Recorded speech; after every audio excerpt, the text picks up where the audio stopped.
Here between the lines. Hello and welcome to Now and Zen. Today's episode features Here Between the Lines with Freddi and Rami. Hi guys! Hello. Hey. It's so great to meet both of you on this Zoom call. Recently, you released a giant steps challenge using quarter tones.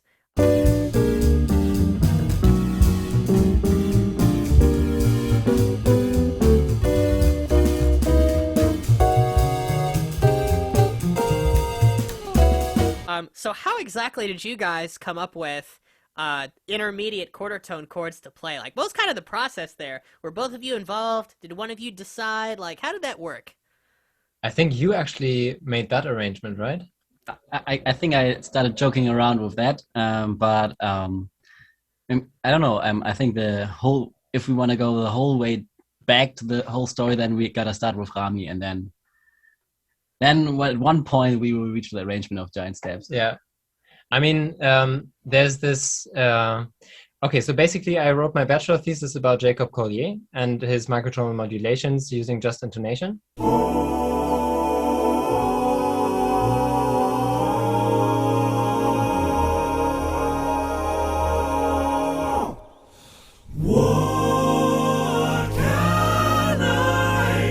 And yeah, basically it's like a pitch drift, tonality, flux kind of situation. And I thought, oh my God, I want in on this, and I want basically instruments that can play this. But the problem is that, frets are, you can only put so many frets on a guitar and still have it playable. So I started out with a 53 tone guitar, and that didn't work. That's a lot. Yeah, that's really a lot. And right now it's being remodeled into something else, but that is to be continued. Anyway, so like what got me started was actually I went on a holiday, and can you maybe pass me that lute? Yes. So I actually found this really cool instrument. That's this lute. Boy. Yeah, and it's basically it's got these frets that are, like they're put in there, and you can move them, right? So that kind of freaked me out. And then and it's like this Zuz tuning, this Balama situation. So and I realized I thought, why don't they put the other quarter tones, right? So I thought, okay, I asked the guy, hey, maybe can you, the luthier, can you put in the other ones as well? And he was like, yeah, I guess, you're weird, And so then I dabbled around with that, and then I kind of had it in a cello tuning, like that kind of thing, and then I noticed that you can switch chords around here. Like you can have this stack of fifths, and then you can make it into a minor chord by doing this, Oh yeah. And then make this minor chord into a major chord, and and I think that's so beautiful, and that's actually the first kind of progression that I came up with, and I was like, oh, this is so awesome. I got to tell someone about it, and I told some people about it, and they were like, yeah, nice. I mean, yeah, great, but they didn't get the implications of it somehow. And then I told Freddi, and he did, and now we're here, I guess. Yeah, tonality flux, I think, or at least small shifts in chord progressions, where something just becomes something else with a tiny slide. I think that's definitely a lot of people's like their entry point into microtonal chord progressions, because it just sounds so beautiful, and it's also really easy to hear that you just can't do it in 12-tone equal temperament at all. So, yes. Yeah. Exactly that.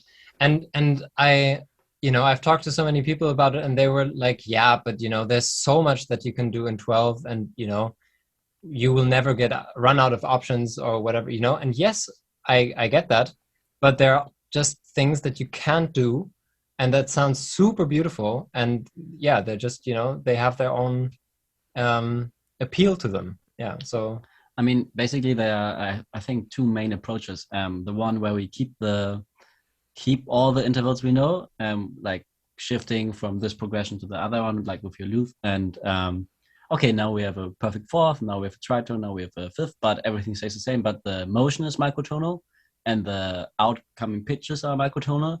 And I think this is, as you said, really really nice starting point to get in touch with that, because then microtones are not like dissonant or whatever. But the outcoming pitches aren't microtonal. No, they're not microtonal, but of course, if you move like from C major to C sharp minor, then the pitch is microtonal, but the chord structure is not microtonal. Okay, I think that's one approach, and the other approach would be that we like dabble around with overtones and other approximations, whatever, and having like new possible intervals. And I think that's maybe not the easiest way to start, but I think it's definitely awesome.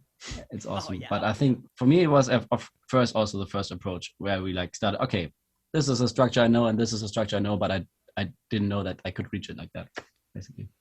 Oh yeah. I mean, I think it's like microtonality is undeniably awesome, but so few people are willing to go the extra mile to have the tools to easily recreate it that for some people it kind of gets dead in the water. Like and I think maybe some musicians like kind of treat it as like a big toy, which I like. Like I have been bringing my microtonal guitar into work where there are a bunch of other musicians, and some of them will pick it up and play it, and they all do different things with it, which is really fun. Some people try and find the open chords immediately. Some people go really high on the neck and play dissonant intervals as quickly as they can. Some people play random notes. It's pretty interesting. But yeah, I mean, one thing that really strikes me about your videos, of course, on your channel is that you guys use the tools so effortlessly and seamlessly that you could definitely fool somebody into thinking not that it was 12-tone equal temperament, but that microtonality has always been around, and you guys just play the instruments like people in 12-tone equal temperament play their instruments. And I think that's something we need to be seeing more of, because people need to know that that's possible and fun. Yeah, exactly. I mean, I didn't know whether it would be. Especially starting out with that 53-tone guitar, I was like, oh my god. But but then the more that we found a tuning system that really works for us, the 31-tone equal temperament, and we tell other people about it and about our approaches. And for example, now this bass player Peter, right? He can just nail it in like a couple days now. Like we send him something and he's like, ooh, that's fun. He's incredible. Yeah.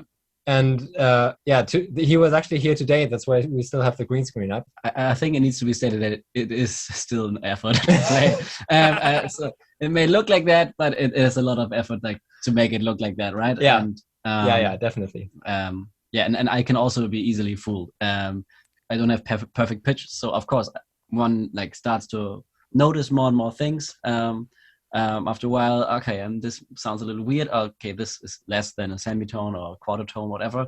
But some things, like if the country motion, for example, is done really well, I think not only me, but also, of course, other people that have even less experience, it's so easy to fool them and think it's okay, nothing has happened, right? But I think they can still feel it in some way. Absolutely.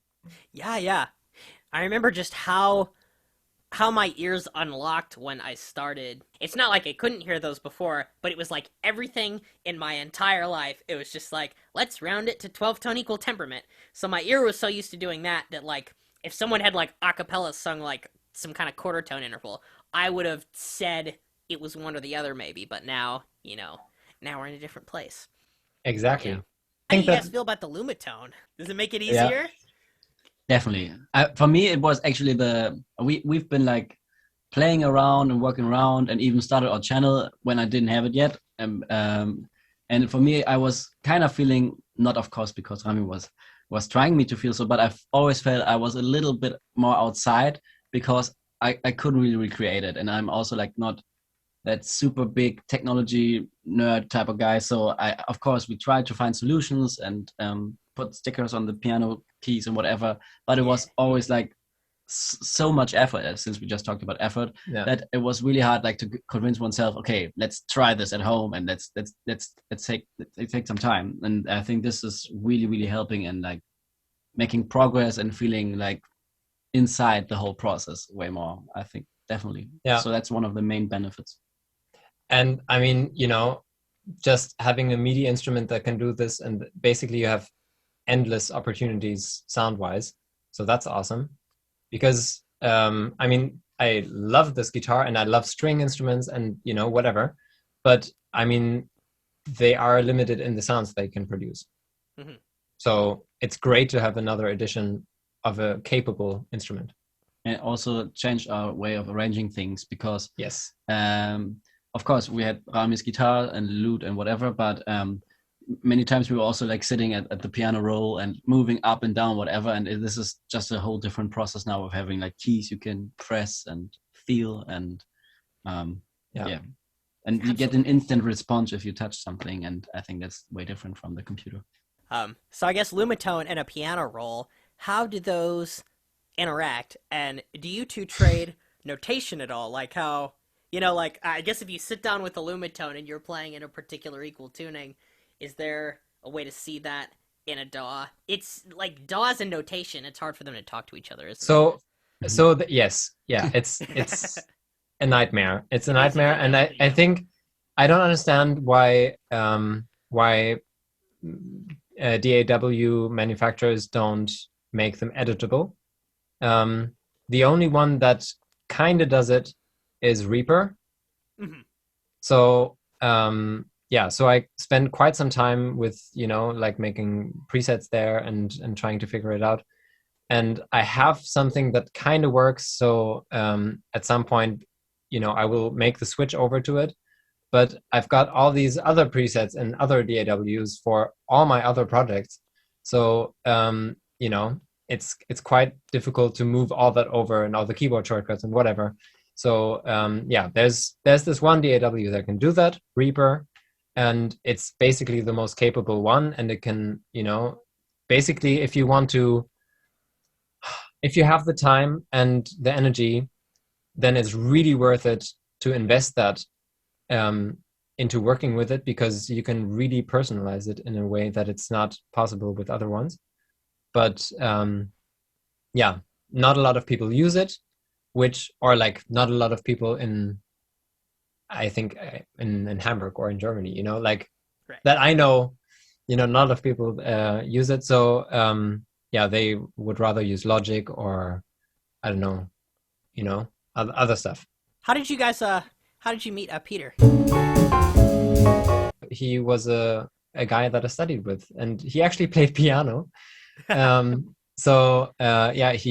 He's crazy. He just taught himself how to play bass in like 2 years, and then started gigging, and and now he's so good that he can play with us. So it's fantastic.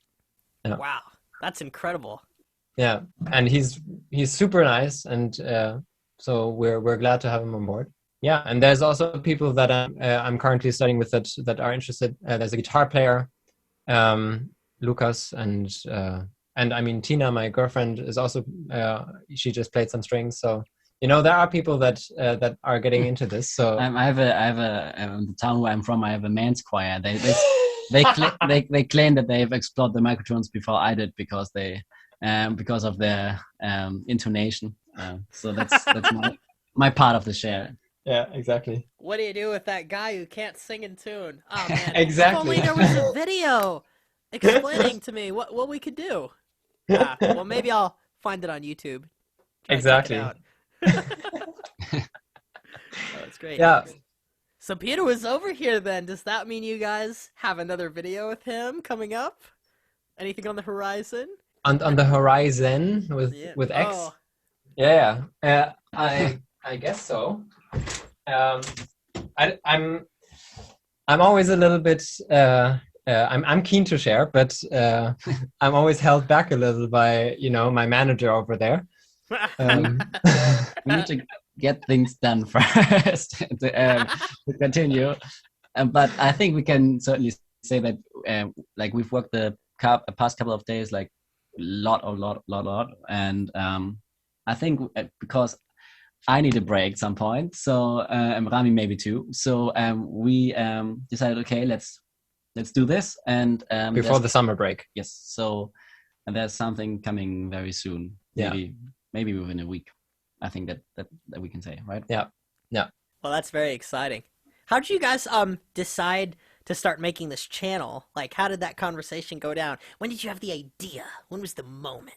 I mean, I think we in November last year. But I think prior to that, we thought of recording an album or whatever. Yes. And started dabbling around with microtonal songs, but our process was slow, and we didn't have the technology and the knowledge and also the terminology yet. So with the Lumatone. And then because we kind of got stuck, we decided, okay, let's start explaining then. And yeah, I think that was because we kind of wanted to document the process, I guess, like because it was like we had all these ideas and we kind of wanted to sort them out for ourselves, and why not use that process to to already gain some people. It was also super helpful for us, I think. All those hours we spent like discussing how do we call that or how do we explain that, I think were like all enlightening for us as well, because I think once you put things out there, you always think about them twice, and then it makes it way more usable for us as well. Exactly. Oh yeah, and you can always use those videos as a reference. That's one way you're making really good videos, is if you need some little nugget of information, and the only place you can find it is your video. It's crazy. I mean, the response has been also insane. Like we're getting invited for workshops and stuff like that. Like we wouldn't have thought that that's that it would happen so quickly, and that we would be on your podcast and like stuff like that. It's really nice. No, it's great. We're so glad you're here. That is great. But you and your guys have had so much success. It seems natural, because I mean, I guess you guys really have the only channel that really like sits down and explains that in sort of the way you described, like documenting your own process and also viewing things in like the context of 31 tone equal temperament. When did you decide to create those altered names for sharp and flat? And I think I can remember this, because I love the monosyllabic idea. It's so much better than typing out semi-sharp, and then people being like, what's a semi-sharp? Is that a semitone? No. Okay, let's call it half-sharp. We're not using quarter tones. And you guys saying shat and flarp is so much better than that. Love the shats and flarps terminology. How did that conversation go down? And do you have a name for the sesquies? Because, like, if you've got like a natural and a sharp, there's a semi-sharp in between, but your name for that is shat, sharp but a little flat. And then, well, is sharp but a little sharp, sharp? I don't know. We have that. Okay, let's start. I think we were also like, that's just as you described, we were like, when we talked about something, it always took like hours and hours because we didn't understand each other using this super long, annoying words and terms. So Rami came up with 2 words, shats and flarps. Exactly. Heck yeah. But we actually, like, somebody on Facebook actually wrote that, but that it was, that you could kind of cross out the middle. So it's like, what was it? Sharp but a little flat, Yeah. or sharp half flat, and then it would be shat. Yeah. So anyway, so but yeah, we kind of we wanted to mix the two, and that's what happened. But then we were left with the sesqui ones, and then we kind of went for how they looked. So we did fries, and what was the other one? Heart. Yeah. Oh wow, that's great. Now we're thinking of today we thought about flowers and fries, and to continue the saga. But only the thing is, only you would use them, Stephen. Like they're so useful though. Yeah. Yeah, but if you have double flat, half flat, so yuck. Yeah, I've seen like one of those. Yeah, so I don't think that we would use them, but But I'm sure you would. It would be a flop then. Yeah, exactly. Like whenever the intermediary accidentals and the doubles like mix, it's always terrible. Really almost never need them, I think. That I wrote out all of the diatonic scales of 31 tone equal temperament, and I think like A fries major needs the accidentals to be like a double sharp and then a shat, which doesn't coalesce into one shape, which is part of the reason that people made sagittal, so that you can like the shapes actually organically add to each other, but then it's not anything like standard notation. So yeah, I don't know. Like we kind of like the idea of it. Yeah. Like I think sagittal is a beautiful idea because it's so adaptable. And if we were to use if we were to use 53 or something like that, then I think it would make sense. Yeah. But we're not there yet, right? I mean, I think the whole thing. I think you have to like look at the root. Where's the problem with notation at all? And I think it always comes down for me at I don't know what is called in English. We call it Stammtonreihe, like A, B, C, D, E, F, G.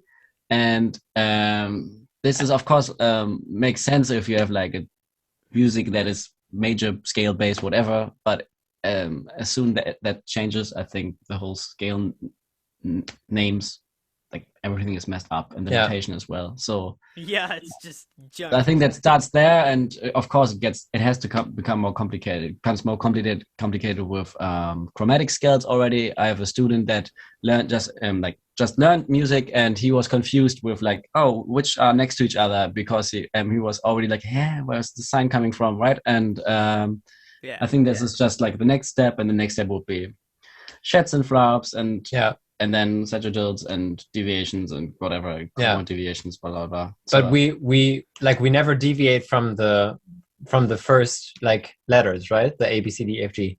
Yeah, never deviate. So, yeah, but I think you got a point that it's like it's really annoying, but I don't think that we can substantially change that. I don't think there will be a thing like J major in my life happening. So.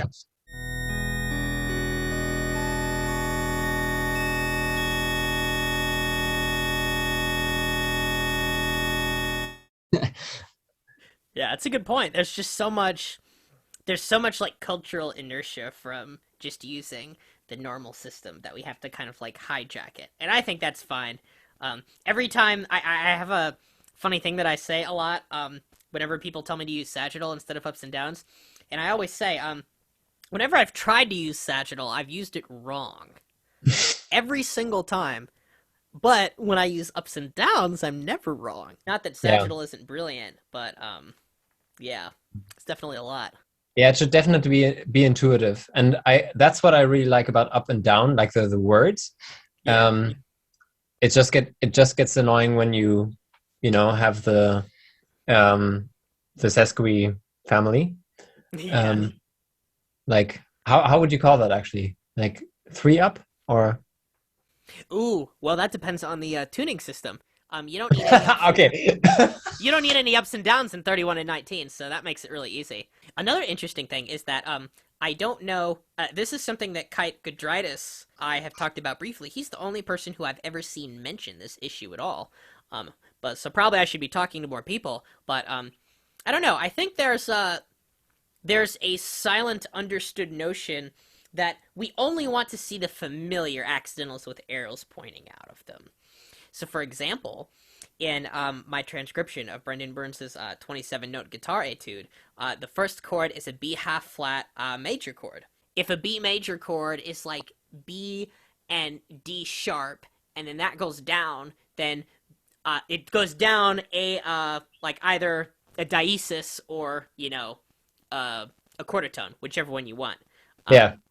Then that would be B flarp, and then D shat. Yeah. Yes. Right. So then in 27 tone equal temperament, we have to alter the major third with the down arrow to make it the real major third. So a B flarp and D shat down has to be the third. So that's why, instead, it's written as D up.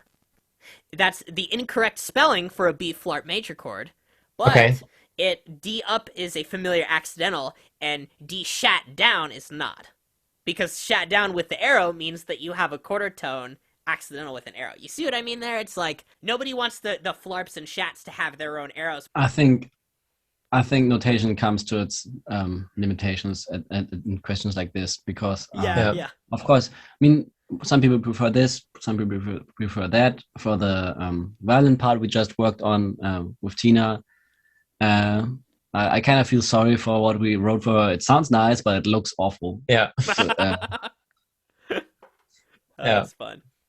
Yeah, I mean, yeah, especially the two-part thing. I think it would, at this point, it makes, I think, not all the times, but sometimes even more sense, like to work to learn things by ear, or to use modern technology, like send them parts, and also to save the music, right? And notation is part of like saving stuff. So I think saving things on computer disks maybe makes notation in some ways, of course not at all, but obsolete. Yeah. So I think maybe these are also possible answers to like notation problems. Not using it. Right, not using it. Or just using the easy ones that make sense. Have you guys tried 17? I haven't. No. Oh, I wish I had my my 17 here. Now, I'm curious. So, have you guys gone over 19-tone intervals in your channel? Because I understand that the way I gather, your channel is like a 31-tone, like kind of like framework. Yeah, it's like 24 and 31, and mostly 31. We basically use 24 to communicate the ideas on a like quarter tonal level, so that that it's like, it's not so difficult. Don't freak out when you hear 31. Like it's just double 12 without the enharmonics. So yeah, I guess. Yeah. 24 is about the motion, and 31 is about the motion and the overtones that are playable to us, basically. Yeah, exactly. So I think that's why we didn't go so much into. Basically, we looked at the highest Edo that is still playable, at least in theory. And that has the nicest ring to it. Like with all the overtones. And I think that's kind of the compromise that we went for. I know, and I talk with Mike a lot, Mike Battaglia, and he loves 19. And I mean, like he's, I think he's getting like all kinds of different, like the guy who made my guitar, he also will make some, like one for him, and he'll have like 10 different tuning systems right on there. So, so that's fantastic. But I don't know. I feel like it's just really difficult to get into all of them. And of course, the more languages you speak, the more easily you'll learn them. But I feel like there's nothing I couldn't express in 31 that I have in another lower tuning. Probably 22, or something, I guess. But not in 19. It's a little bit janky, I feel. Yes, I feel that too. The diatonic scale, if you are just clever enough about it, you can make the leading tones sound really flat. In all my time, like, using the diatonic scale and trying out different ones, 31 really has just the most beautiful compromise between getting fantastic intervals and getting, like, the melodic steps, like, just right. Yeah. It just has that sweeter edge that 12 doesn't have. And it's not as weird as 19, where you can sometimes get things a little bit wrong. It's really, really nice. But yeah.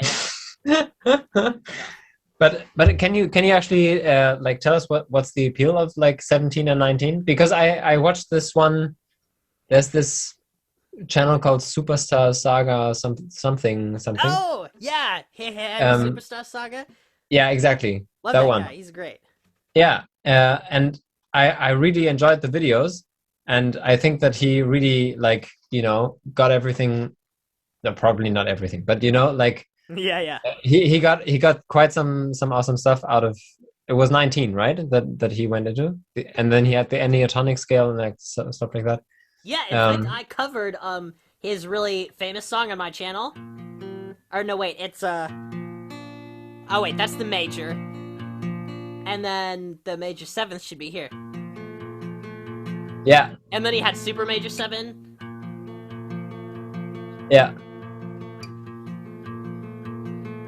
And then I guess you have the major 3rd. And then scooting to here. Oh. Yummy! I think it sounds like a super major 3rd, super major 7th chord. We don't have names for these things. It kind of names aren't good. Do you know these like Chinese foods that are like fermented and they're quite oof, I wish, man. I need to know more foods because I need better microtonal food analogies. Okay, Right now, I get it. My analogies all suck.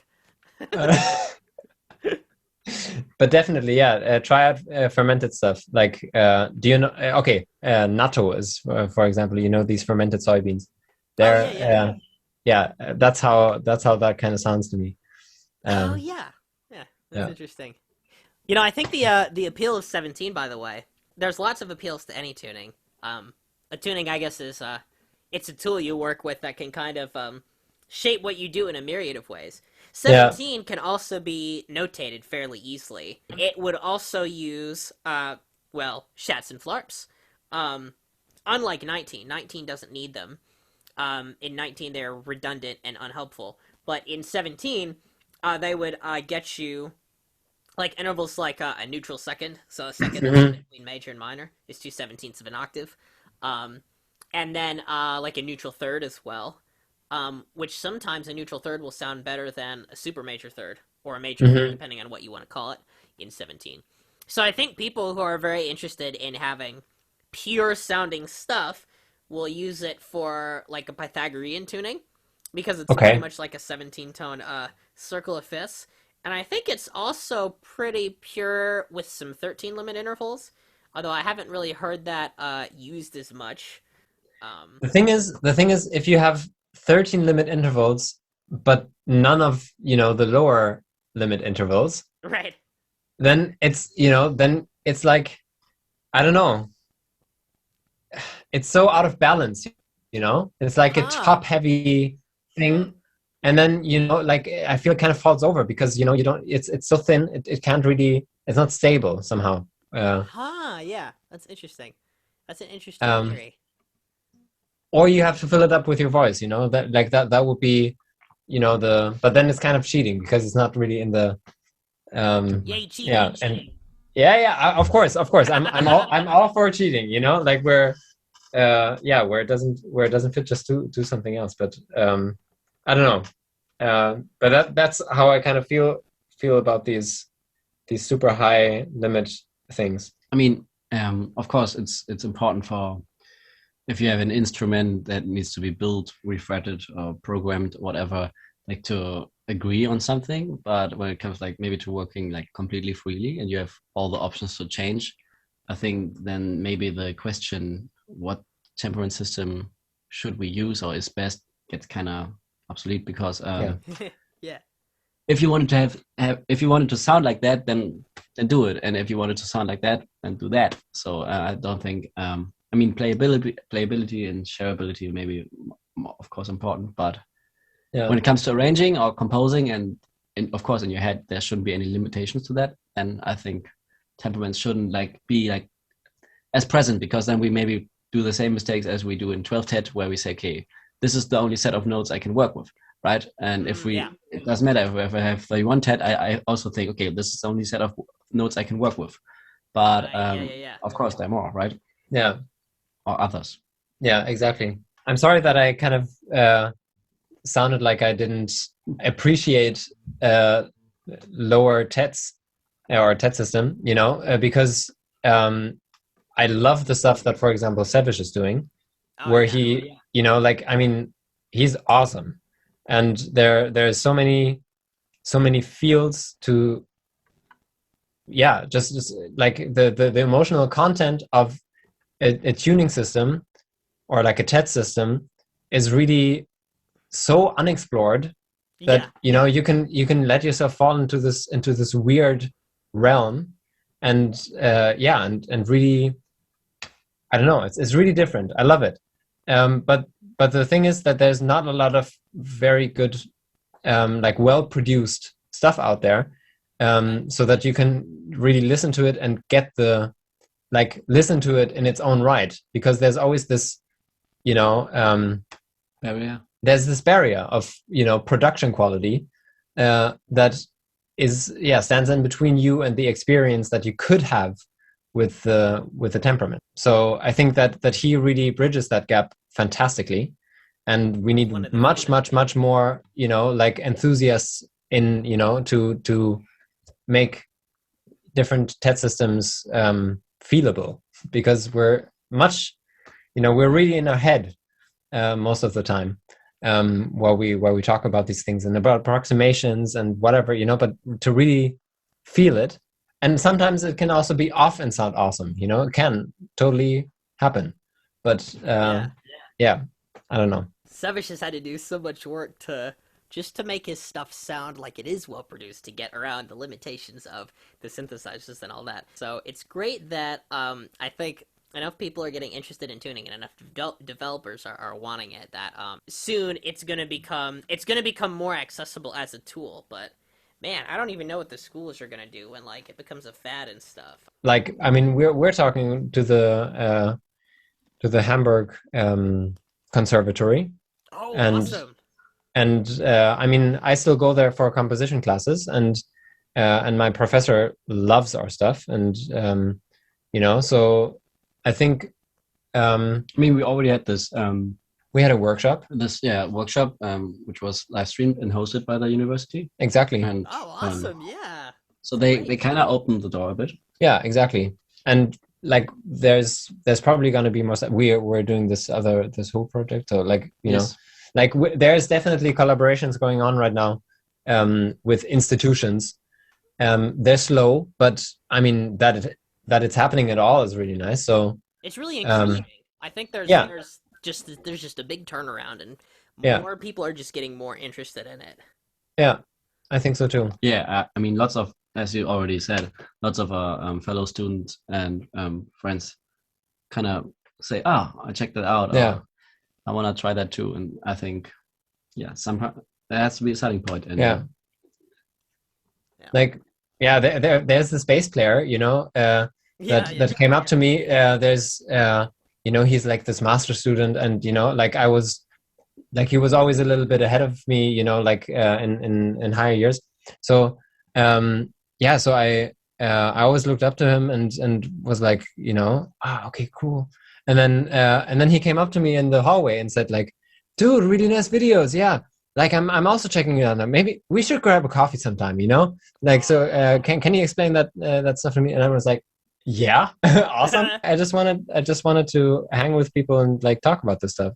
I think what's nice about it, because I think once you I think you make yourself a little vulnerable. Yeah. Especially if you are like a really professional musician, basically. Yeah. And you're like a professional, and then somebody comes and says, "Yeah, but you only play like a third of the notes that I play, right?" So I think it's really really nice that people they don't say, "Okay, I don't want it," because I don't know it, and instead they say, "Okay, I'm interested." And I think that's also deeply connected to the fact that it has to sound good, or the production value has to be meet some standards, because then people will be easily convinced, and they don't need all the insights first, because they can just enjoy it and say, okay, I take that bit and I want to participate. Yeah, it's just to know that there are awesome vegan dishes makes you much more likely to become vegan. Yeah, basically, exactly. That's kind of the idea. Offering the most appealing bit of a particular idea. Exactly. I found real success with 19 and some of my coworkers. I mean, I think you maybe can make advantage of the. Can you even hear it if your ears are not used to microtonality? I mean, I haven't got this thing as the Lumatone for long now, And since the pandemic, I couldn't really rehearse with my choir. But after the summer break, I definitely plan like to somehow connect the Lumatone and the choir, because to be fair, they don't really care. I mean, when I tell them, okay, now you sing like a little less, and then they're like, okay, and why and how? But if we just do it and do it in a confident way, I think, I mean, that's, I think what also like should be one of the main messages, because it's not supposed to be, it's not supposed to sound it's not supposed to be more complicated. It is just complicated because we think it is complicated, and because our whole way we were like socialized with music makes this thing complicated. But if we were all like growing up with 31 notes per octave, I don't think that anyone would really care, and they would probably like think, okay, 72 sounds like really hard, but then they would think 12 was complicated. Yeah, I think maybe, yeah, I think it's like when we laugh at the Cantina band version of In 5/10 or whatever, and say, okay, this is ridiculous. What are they doing?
Yes, we're viewing Rami's screen. I'm excited. Oh, you've got the orange piano tech. Does that mean that you paid for the full thing or something? Probably. Yes. I guess. Cool. I mean, we actually, okay, come on. We reached out to them and said we really like your stuff. Do you like our stuff? Could we maybe work together? And they were like, cool. Yeah, I guess. Here you go. Oh, yay! So awesome. That was really nice of them. So we're checking it out right now, and and from now on we'll use the sounds, and because it's really awesome. It's really easy now to you can basically just have the same tuning always as your default tuning. So anything you put, you can just any instrument that you have, you can just put it in that tuning. So that's really easy. So you actually have this piano, electric piano sound, right? Whoa. Can you hear that? Yeah. Yes. That was awesome. Really crumbly chord. That was like a wet cookie. Trying out your analogies. Okay, no, it's weird because I have like food synesthesia, but not color synesthesia. So if somebody plays music for me, sometimes I taste certain food, and I'm figuring out that like Zen harmonic music makes me taste food like way more easily, just because it's Makes so sense. exciting and fun and cool. Crazy. Yeah. So I mean, so this is the wet cookie scale from now on? Or? Yeah, that's the wet cookie scale. Is there like a neutral second in the top? Like, what is that? Can you play that again? It's just.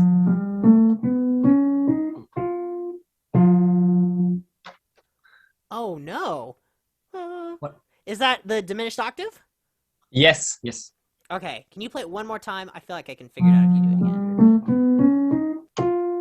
Oh, it's just the whole tone scale, but your short Yeah. one. Okay. Yes. That makes Because sense. Oh yeah. Oh, that's so because neat. it's 5, right? It's 5, and then 5, 5, 5, 5, and then you're 30. So, but it's not 31. Oh, we should compare this with 19s. All right. So Ready? how does that Ready? work? So let's start by playing the first note, and then we keep going, and then Oh my God, that's when we gonna get to be the top, such- we see how bad it is. Yeah. Here we go. You ready? Okay, let's go.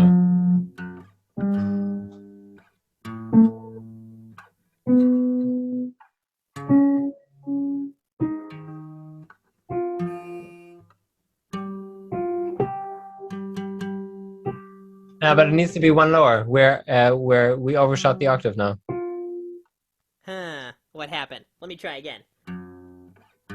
I probably just can't count to 3. There you go. That's it. Oh, I went to the other note. Yeah, you went to the yeah. but for you it works with the whole tones. Yeah. So you come out at the octave. Well, no, in 19 tone equal temperament, if you do a whole tone scale, you would get the same scale that Freddi is getting, but the distance with the pseudo octave is bigger. So in 19 tone, it sounds a little bit less wet cookie and more like a chicken. A chicken. Something. Okay.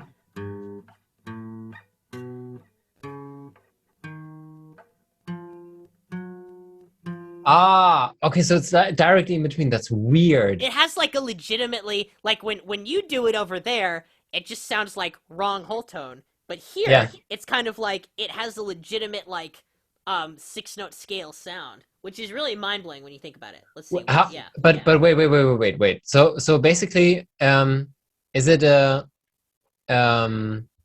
but your whole tones, how big are they in cents? I think 19 tones whole tones are like 180 something. Here, let me do a little division really quick. Now, for all of you at home, here's how you find intervals within the octave. You take 1200, see, divide it by your equal number of intervals. 1200 divided by 19 is 63.15 blah blah blah cents, and I'm going to multiply it by 3 to find 3/19ths of an octave, which is 189.473684 cents. So, that's Okay. how many cents it is. So then if you stack Okay, so that- basically it's even smaller than ours, right? Yes. Yeah, I so think so. small that it's like legitimately a chromatic semitone away instead of just a diesis away. Yeah, okay, I get it. Yeah, That's weird. That's really weird. Yeah, there's so many weird scales you can do in 19. You know, and that kind of stuff, that's awesome, you know, if you can do those, because we love like fooling fooling the ear like that, because like to use that in arrangement is awesome. Yeah, you gotta fool the ear, man. Yeah. So Absolutely. you know, you have this. Yeah. Basically, you can just shift stuff down with the whole tone scale. And what other stuff do we have? I think you can like lift things up with the diminished chords. Yeah, exactly. Because yeah. Ooh, can you play some of those? Oh yeah, they're a little they're a little complex.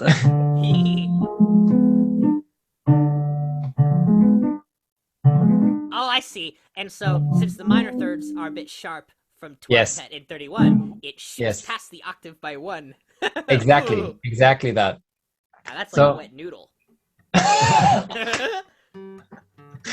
Yeah. So you know, that kind of stuff is really, really fun. And I think the greatest thing about unequal, like if you are like not non-divisible by 2, not non-halvable TET systems, is that you can do that stuff, right? Because they're Yeah, the symmetrical scales and structures yeah, have like all the inversions are not inversions anymore. yeah, exactly. So if you take a tritone in 31, then 15. Yeah, then it's 15 steps, and so if you invert that, it's not like an octave anymore and stuff like that. That's, I mean, that's part of the whole tone augmented idea, right? Where everything is a little smaller. Yeah. But it's really fun because it changes like things. So if I use a tritone like in a dominant chord or whatever, and so there's like some certain expectations how I can resolve that. But if I invert the tritone already, I have different options to resolve that. So inverting things is really fun to modulate. Exactly. Yeah, absolutely. With the scales you're mentioning, yeah, the symmetrical shapes come from whether you can divide the tuning by the equal temperament that scale represents. Like, you can say that the whole tone scale, of course, is 6-tone equal temperament for our listeners, and like a fully diminished 7th chord is 4-tone equal temperament, and an augmented chord is 3-tone equal temperament. Yeah. So 15-tone equal temperament, for example, gives you vanilla augmented chords, which could be great. I once had a buddy in college, and I was trying to get him to write in 15-tone equal temperament because, it was a good fit for him. And he kept joking that all he was going to write was augmented chords because they sounded the same. But of course, it depends. Like, what is an augmented chord? Well, is that like the like a division of the octave and split into 3 parts, or is that what does that mean? I think there's I think not. Is this the right augment? Yeah, is that what you're saying? Lots of different shades of augmented chords. Yeah, I guess. Can I show you guys some augmented chords? Yeah, definitely. This. Aber das ist voll. I love switching between augmented chords that don't divide by 3, like in 12 equal. It's like in 19 tone equal temperament, for example, I could have like E, G sharp, and B sharp. Oh. And then that switches to E, A flat, and C. Oh, that's so much better.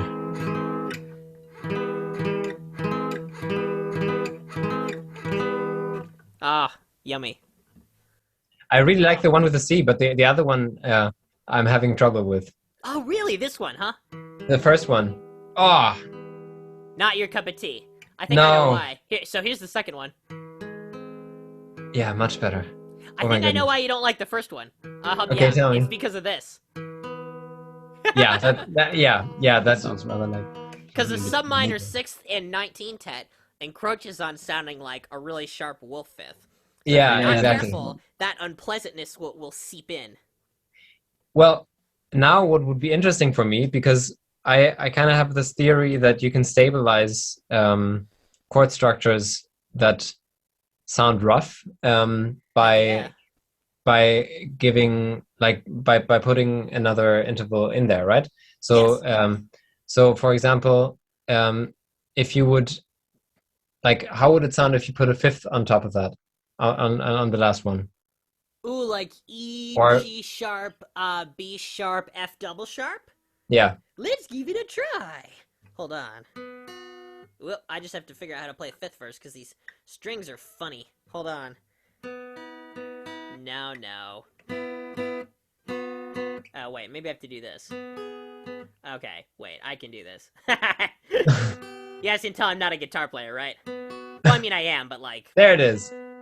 Okay, well, that's gonna be too hard to finger, so hold on. I bet we can do this. And then... Oh, we made it. Okay, let's try this. Ooh. See, that's much better. That's way different. Oh, I love that! Because it's got that sharp 9 vibe. But its sharp 9-ness is more powerful than its augmentedness. Yes. You guys agree? Yeah. Yes, definitely. Da, da, da. Yeah, totally. I mean, the top note is always... Ooh, yeah. Okay, here's the sharp 9 with the normal 5th. Oh, yeah. Oh, I love it. That's so cool. I think. Oh, okay. Now already, thanks a lot, Stephen. You made me want to try this now. Yay! So no. Oh no, there's more things to do. Why? It never ends. Accidentally starts writing in 100-tone equal temperament. Yeah. No, but I think I think that's a really funny thing to do. I mean, you could now first have the sharp 9 with the normal 5th. Then you could have the then you could move up to the B sharp, and then you could do something that the C, that you have a C and an E. Yeah. So you mean like E, G sharp, B, F double sharp as a structure, and then B slinks up to B sharp and then up to C. Yeah? Yes, correct. And then that the C at the when you play the C at the end, the F sharp, the F double sharp on top moves down to E. Ooh, let's try it. Okay, or up to G. Ooh, that get very interesting with G sharp. Because I really want to hear that. In 19 tone equal temperament with sharp 9 chords, we can spell a sharp 9 chord as either actually being a legitimate sharp 9 or a flat 3. Those are now different. Exactly. So, scooting up to a G makes it a flat 3, which makes G sharp to G crunchy and nice. But yes. With a C below it, maybe the fiftiness will take some of the edge off. I can say from experience that I think it does. Let's try it. Here we go. So, nice. This is our first one. Yeah. And now with the B sharp. That's also really nice, no? And now we go up. Yes. Woo! Awesome.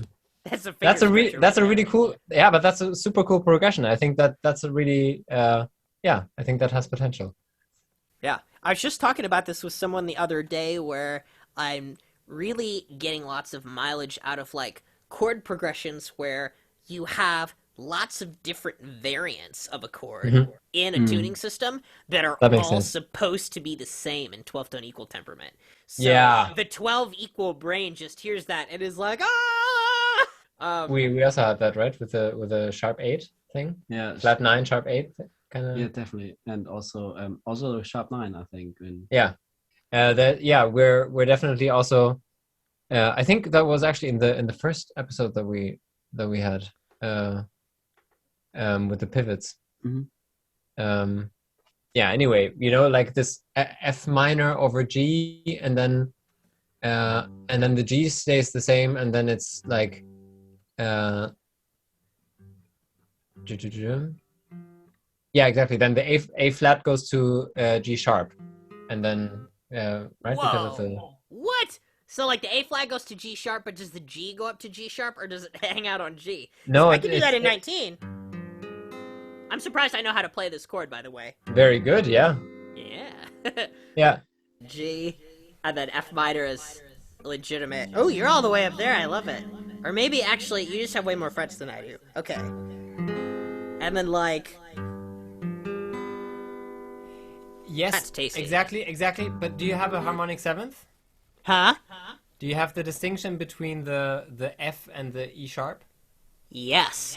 But in 19, the difference is so exaggerated that the sub minor 7th does not pass as a 7/4, but it's an absolutely beautiful interval in its own right. Okay, but can you play E sharp and G sharp together? Yeah. So here's like G and F, and G and E sharp. Oh, no. Okay, wait, that's not right. Work. Hold on, let me show you a good one. Here, a good one is up here. DAC. That's normal minor 7th, and now here's the C flat. That works. See, that one sounds way better. Too muddy down there. Basically, the idea is that we have intervals that sound good together. So we have right. Yeah. So we have these minor this minor thing between F and A flat. And is that your 31? Yes. Oh, that's why it has so many. I kind of thought it was the 24 for no reason, probably because of giant steps, and I was like, wait a second, that's too many. Well, frets that I have exchangeable fretboards, right? So it's like, ooh, would you care to demonstrate for our viewers? Yeah, I can. So basically, you push a little bit on this because the string tension holds them in place, and then you kind of pop it out, and then you have it out, and then you take the other one, and that's super satisfying. It just works. Boom. Oh, that is so great. Yeah. And now because, this would be 24, I would have to change the tuning a little bit, but I'm not going to do that right now. Would you care to finish out that chord progression? I'm not sure. Yeah, so basically it's like, there? but can you hear this now? Nice. Okay, so it's basically G, F, A flat, going to G, F sharp, right? Yeah. Yeah, and A heart. I guess, yes, exactly. F sharp, A heart. Yeah. And and it just works because you because you have that. Maybe I can add the. Yeah, so I can add the third. So I can have.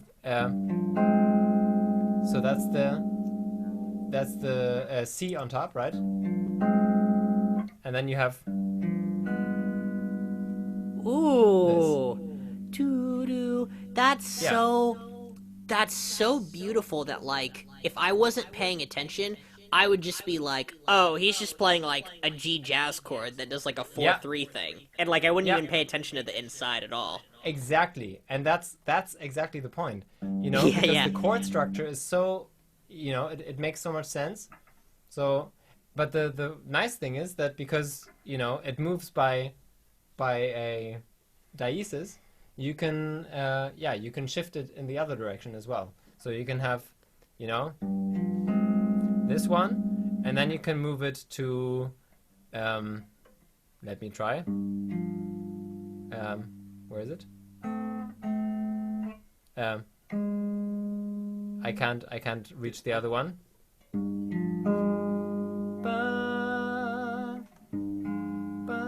Right? So, kannst du es einmal machen? Yeah, so when did you come out? G?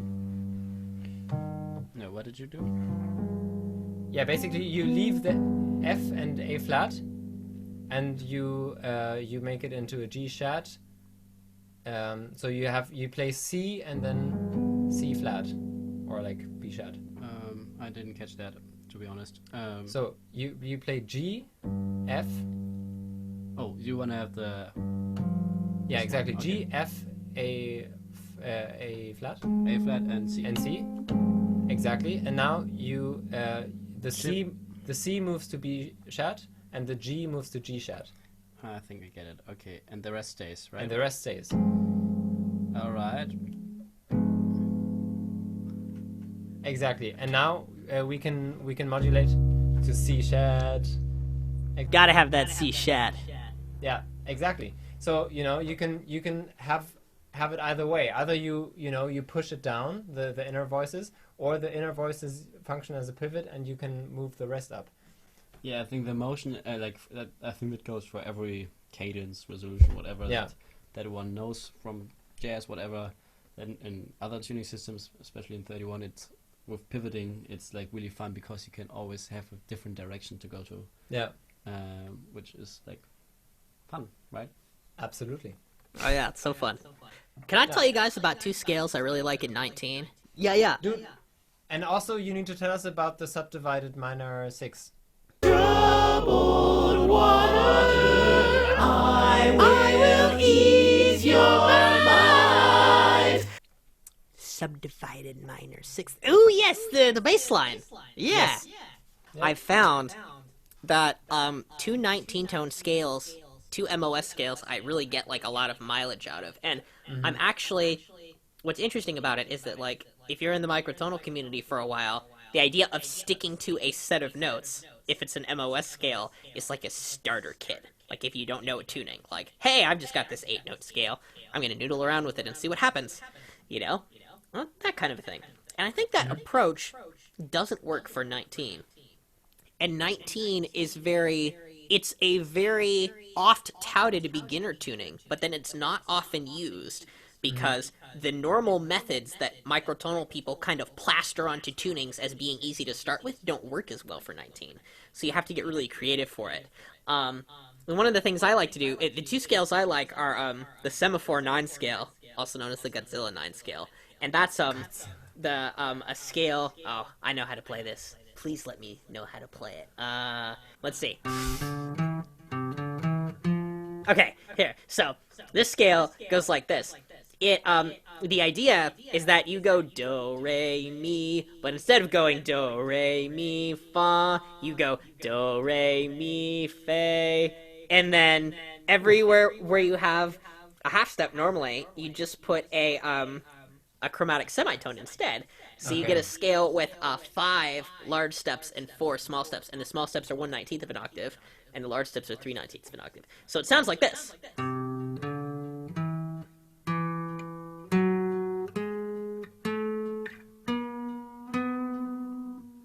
Oh, that's so weird.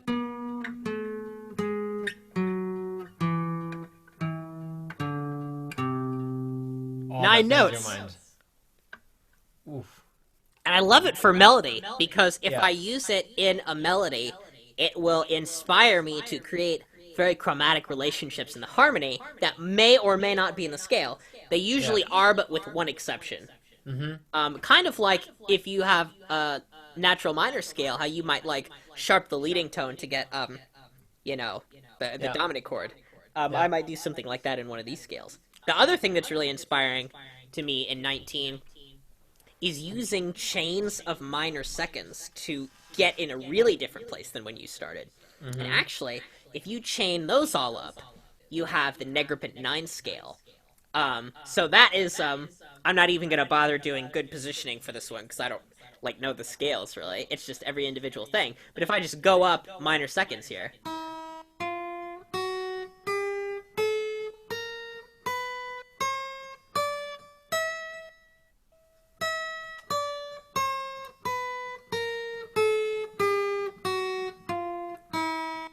So weird, right? So it doesn't seem very meaningful at first, but here are the meaningful. Here are the familiar intervals that you can split differently. Splitting a major third into 3 pieces instead of 4. So like in 12, this would go like do do do do, right? Do do, like a minor third. And 19, it should go do do do do.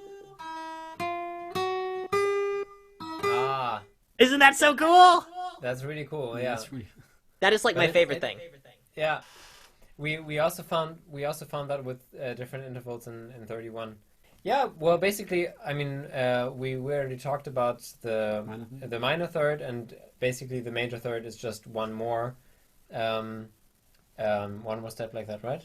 I mean, the minor third, I think we connected it, a little bit to rhythm, because in 12 tet, if I had a major third, I think to reach that, it would maybe be spontaneously like to have some kind of triplet feel, da da da da, like going chromatic steps, and of course you don't have to do that, but I think it's some kind of idea how to go from there to there to there, and I think keeping that idea and changing that in 31, I think we can still do the same thing because it's 8 steps, and to reach a minor third in 31. So it's the same thing, right? Going always 2 steps at a time, and having the same feel with a smaller interval. Yeah, and basically, if it's not perfect, then you just have another modulation tool. It's like if you go up and you realize, I should have reached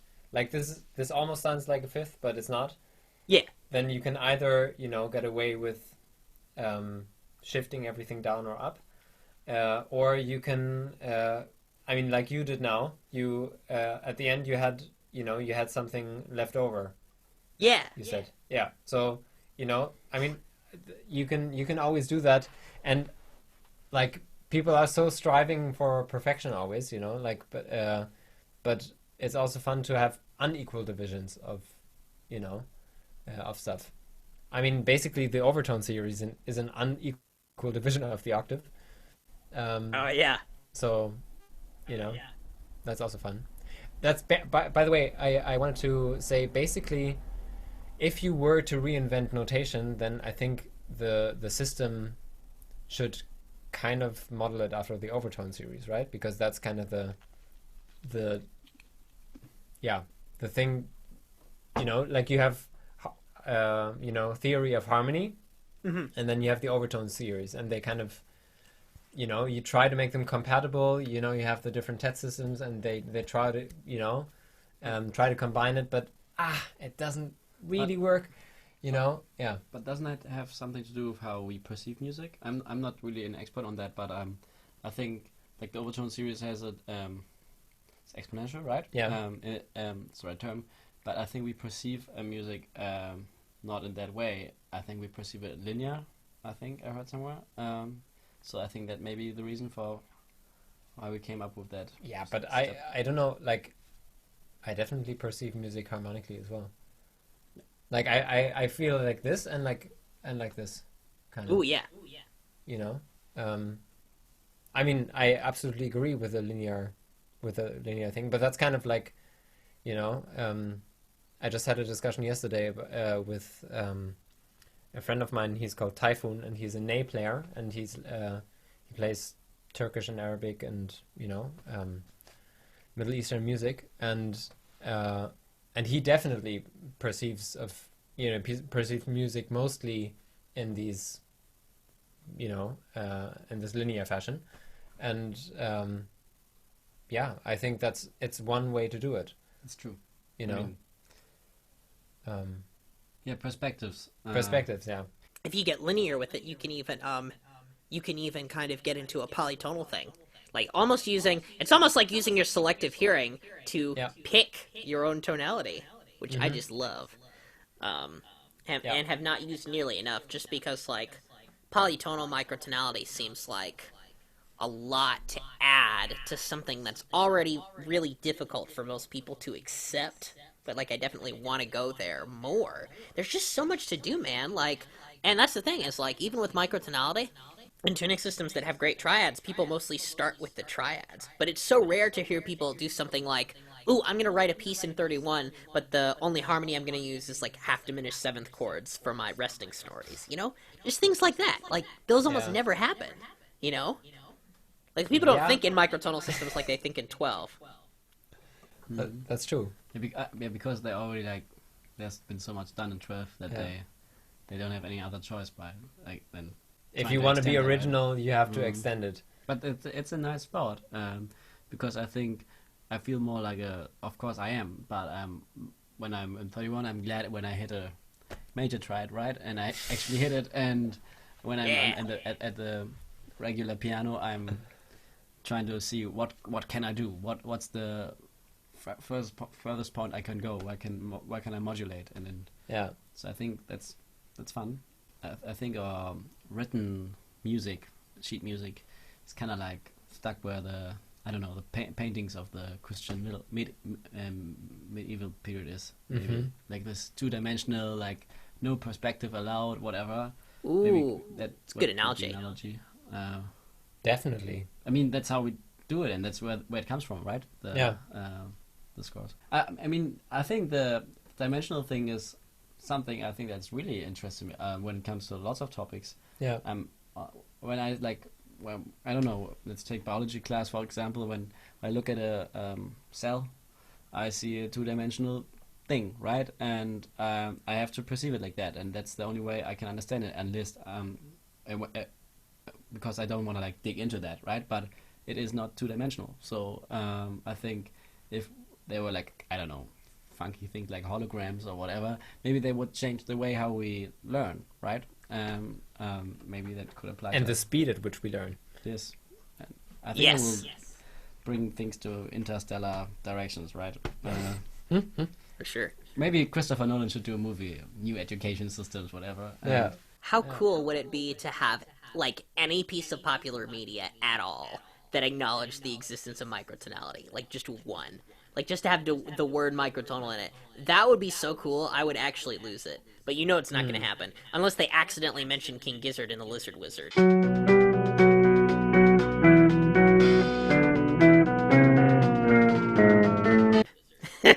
Yeah.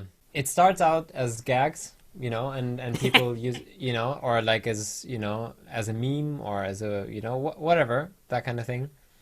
And that's fair enough. It's weird, it's janky, it's something. And and then people take it someplace. And I think, I mean, we gotta do that, right? I mean, we first have to make good music in order for other people to see the potential of it. Right. Because, I mean, you know, I'm not gonna lie, it's very, very daunting when you first start. Like, to this day, I don't know what MOS scales are. Like, I know that it's moments of symmetry, and you dropped it, and I was like, am I gonna ask him, you know, could you maybe tell me what moments of symmetry scales are? Yes, I didn't understand them at first either. And the concept is actually easy, but it's difficult to, like, explain it in a way that is helpful. In fact, what happens is interesting because there's the term MOS scale, and then there are also other terms such as, like, I don't know, I want to say maximally even, but that's definitely not right. There are other various terms that have to do with the property that causes you to end up with this scale, and so if I equate various properties, the highly technical people will swoop in and say, that's not right, but it would never matter except in this highly theoretical circumstance. Like how zero EDO is a tuning and things like that. Distributionally even is the other term, I suppose. So, Okay. like, here's the idea. Let's take a scale we know from 12th tone equal temperament, the octatonic scale, or the diminished scale. So that has 4 whole steps and 4 half steps in it. Yeah. And if you were to arrange them on the classic clock face, which I assume you're both familiar with? Yeah? Maybe. Well, the clock face, yeah, I mean, 12. Yeah, like a points. circle where you start at the top and the pitch classes are there like a clock, but then once you go around one revolution, it's just an octave, and you start over it. Yeah. Pitch class. Yeah. So if you do that to the octatonic scale, you know, if you fill in the pitches there, you get kind of a misshapen octagon. And actually, you could turn that 4 different ways onto itself. Yeah. So the set theory people call that transpositionally symmetrical. Yes. So, you know, you could have 4 whole steps and 4 half steps, but let's say you wanted to make the scale angular and unintuitive. You could line up all 4 of the half steps right next to each other, and then all 4 of the whole steps right next to each other. And you would have a really jank scale that doesn't, like, spread those steps out in a regular way. So an MOS scale is a scale where you try and make it as even as possible, like the octatonic scale, but there's, like, some little leftover thing that makes it not work. So for example, like, a scale with, like, 3 whole steps and 4 half steps, assuming, of course, that whole and half just mean, like, large and small sizes, like 3 large steps and 4 small steps. You could, you could almost arrange that like our little octagon, but because there are only 3 large steps, 2 of the little small steps would just end up being next to each other. Okay. But that's an MOS scale, because there's no other way you can arrange that better. If you were to have an arrangement where, like, 3 of the small steps were right next to each other in the octave, that wouldn't be an MOS, because if you tried to arrange it so that it was all spread out, you would find something better. So the MOS is spread out as evenly as it can possibly be in that clock face, given the step configuration you have. Awesome. Thank you so much for that explanation. Does that actually help? Like, is that helpful, or? Yeah, yes. I think I get it. Yeah. Awesome. But that's you know, that's kind of what I mean. They have these concepts, and I guess, you know, it would be helpful for people to write it down in a way that is, you know, maybe not 100% correct, but that gets you like 90% of the way there. Yeah. Or like the general idea of it. And then you can, you know, if you're interested, then you can kind of delve deeper into the topic. But there's not a lot of, like, if you look at the Zen Harmonic Wiki, you know, like, I really had to, like, slowly work myself through there, and I think that's tough for people that want to do, you know, like, just want to check out what, you know, this person did in that one, you know, song that they introduced the microtones. You know? And I mean, we all check out other people's stuff to kind of incorporate it into our own music, and yeah, and I think that should be much easier to access. Yeah. Right. So, and that's kind of the reason why we are doing this. But yeah, I think you're 100% right. Sometimes I think for me, the difficulty is like where it gets so abstract that you're just like, okay, I need some notes here. Because like ultimately we want to get notes so that we can have them to make microtonal music. And then like with the real crazy temperament stuff, the math isn't dealing with notes. It's telling you how to get notes in really crazy ways that do make sense, but it's just a lot. And you could just hand someone a set of notes and be like, here's some notes, have fun. So you really don't need regular temperament theory to make great music, but it's a really cool explanation for how things work, I think. And it ties into the idea of like carrying a set of intervals or a chain of intervals to a new location than it's normally in another tuning. And that other tuning is just always 12-tone equal temperament for the usual mediocre reasons that we've established, just because everybody else was using it and all of that good stuff. So yeah, and because it's actually like it's a great tuning, of course, and we all know that. I don't mean to hate on 12-tone equal temperament. No, absolutely not. Yeah. No. It's just one of many compromises. It's just exactly. One of many compromises. Oh, I just remembered. I was gonna show you how to split that minor sixth in Bridge Over Troubled Water. Yeah. Okay. Cool. Let me because see. It's not evenly, right? It is even. Yeah. But I thought, didn't somebody comment on the video and then said it was like, isn't it like 17 or 15? Or no, not 15. It's a good question. Yeah, actually, maybe we can share my screen, and if Zoom is, like, even a good platform at all, maybe I can, like, put the sound through your screen, and you can hear it. That'd be cool. Right. But it'd be too easy. Isn't it 13 steps? Hey, maybe, yeah. Actually, well, let me think about it. Let me see. I'm trying to think about when I do it. Let's see. Nah. Troubled water, I will lay you down. Like that. So that's, wait. This is B, and then this is a B too. So I guess that is, 2, 4, 6, 8, 10, 12, 14. Oh, no, it's 14. Just kidding. Okay, so split it into 7. Nope, oh yeah, a minor sixth is 13. Oh, I'm just insane.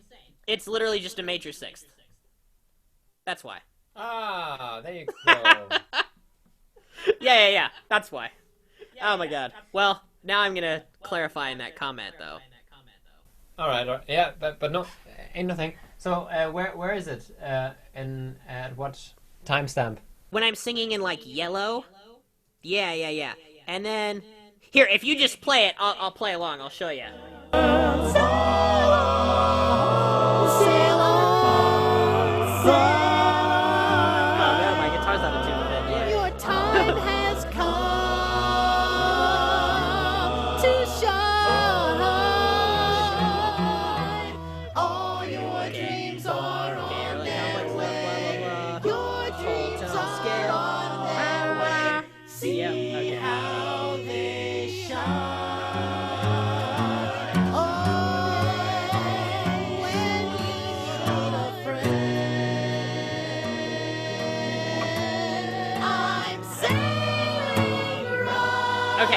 Coming up here.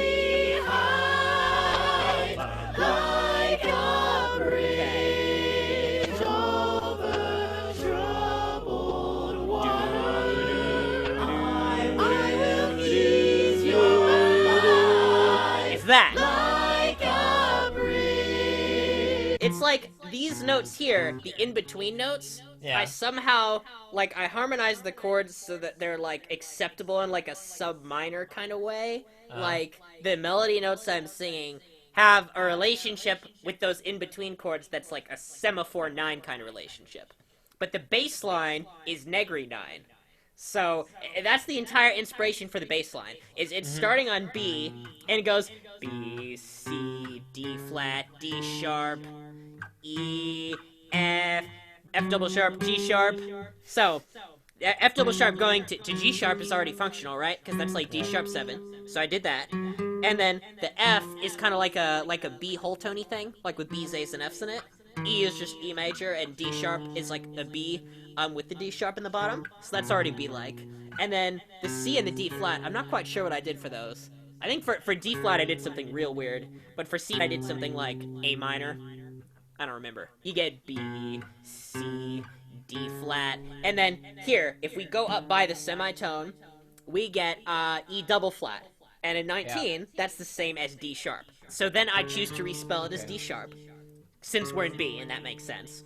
And then E, F, F double sharp, because that's the leading tone to G sharp.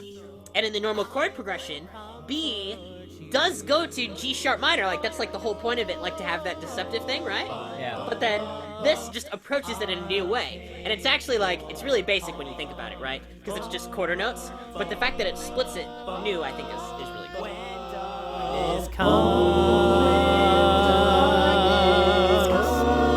And pain is all around like a bridge over troubled water. I will lay me down like a bridge over troubled water. I will lay me down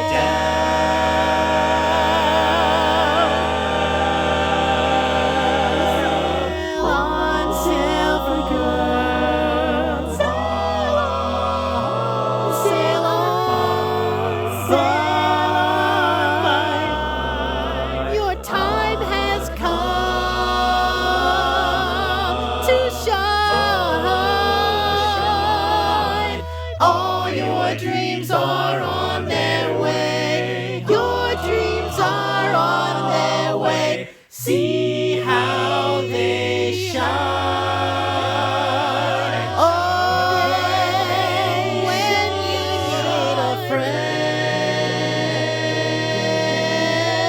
I'm sailing right behind like a bridge over troubled water. I will ease your mind like a bridge over troubled water. I will ease your mind like a bridge over troubled water. I will ease your mind like a bridge over troubled water. Well, thank you so much for talking. This was Here Between the Lines. We're looking forward to more of their excellent videos and content. Thanks so much, Freddi, Rami, for being on Now and Zen. Have a lot of fun, and talk to you soon. Yeah. Great. for having us. Thanks, fellas. Yeah. Bye-bye. Bye. Hey there, and thanks so much for listening to Now and Zen. This was our episode with Here Between the Lines. You can check out their YouTube channel and their Patreon account. What you're hearing in the background is the Microtonal Giant Steps Challenge, a challenge that Rami and Freddi have on their channel where they invite you to play a solo in giant steps in 24-tone equal temperament. So even if you play an instrument in 12-tone equal temperament, it's a good opportunity to give it a try, because then for the quarter tone parts, you can just shift over. So, we encourage you to try that challenge if you are able. Thanks for listening. Thanks so much to our patrons for sponsoring this episode. Our Zen Harmonic patrons, as well as our Zen Harmonic gods, Mike Battaglia, Sheldon Bird, Barry Lemon, Ari Cello, Adam Freese, Matthew Sheeran, Vincenzo Sicarella, Hector McGuffin, Christopher Bailey, Leland O. Weigel, Amy Coleman, Joe Weigel, and Tina Harmon Carteau. Thanks, and catch you next time on Now and Zen.